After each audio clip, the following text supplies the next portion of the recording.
silly putty or clay?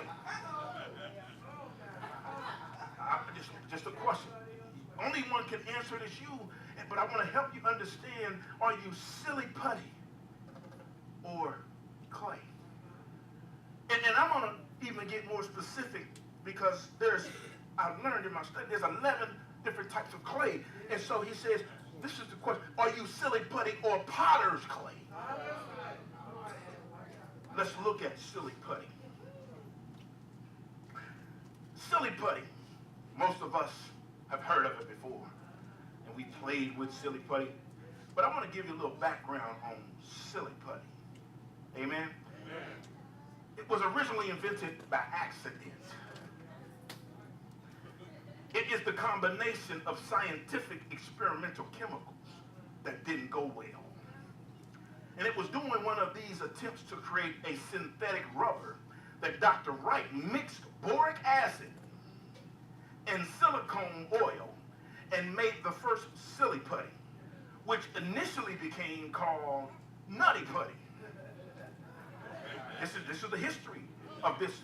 And although the goo produced by the mixture obviously wasn't likely to make a good rubber substitute, Dr. Wright discovered it had a variety of interesting properties. Watch this. But he still couldn't find a good practical use for it. And so Dr. Wright then sent samples of it to various scientists all over the world to try to see if they could think of or discover a use for it. And no one could. They couldn't. They could not come up with a practical use for this putty and this invention. So it kind of stayed obscure for about 6 years. With no designed or created purpose. It was by accident that it arrived. There was no plan for it. Therefore, it was no purpose. And so with no designed or created purpose, the silly putty, primary use, started to become one of being just passed around. That's what they did. See, silly putty, that's what it is, silly putty. And so silly putty, it got to the place where because it didn't have no specific purpose, they just passed it around and played with it at cocktail parties as a novelty for those who could just get their hands on some. Just trying to help somebody today. Silly putty also gets easily dissolved in alcohol. Help somebody. I don't know about you. Silly putty. Silly putty moves all over the place. Clings to anyone it touches. Anything it touches. It just, that's what it does. And listen, and the silly putty breaks down easily in heated situations. It dissolves quickly and liquefies under pressure.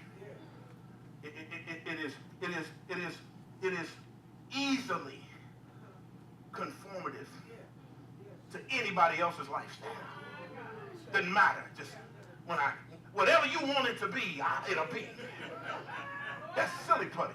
That's what silly. Just talking about silly putty now. Silly putty. Just trying to help somebody.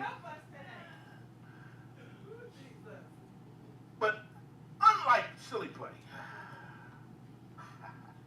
potter's clay is formed from natural ingredients, not chemical. I want to help you this morning. I'm going to leave the silly putty right there, and you'll watch it just on the table, how it'll automatically start to assimilate and adapt to whatever it touches. It'll start to become whatever it is connected to. And that's sometimes what our lifestyle, our Christian walk becomes silly putty. I ain't talking to you, I'm just saying that's what some folks, not all, don't look at nobody straight ahead because you don't want nobody to think,